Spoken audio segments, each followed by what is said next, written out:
அகத்தியர் நாயன காவிரி பாயும் வளவர் நாட்டு விரிஞ்சையூரில் வேளாண் குடியில் பிறந்த ஒருவர் சிவனார் சேவடிக்கு ஆட்சி செய்து சிறந்து நின்றார் எவரேனும் சிவனடியாரை இகழ்ந்து பேசினால் அவர் நாவினை தண்டாயுதம் கருவியால் இழுத்து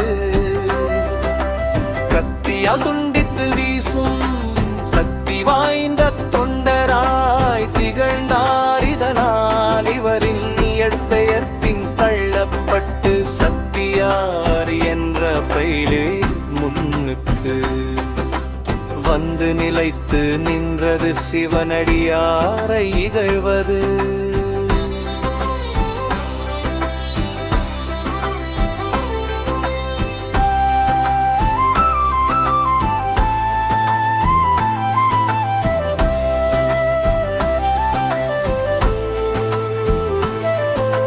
தொடர்ந்தால் இவர்தான் செயலை தொடர்ந்து செய்து வந்தார்.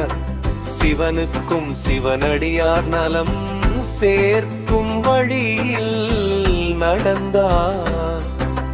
பன்னாட்கள் பணி செய்து உயர்ந்த சத்தியார் என்றும் வீரத்திருத்தில் தொண்டர் என்ற பட்டம் பெற்றார். சிவனாரின் மலரடியில் தன்னை நிலை நிறுத்தினார்.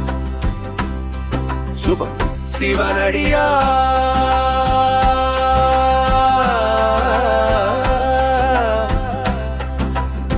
ஸ்ரேஷ்குமார்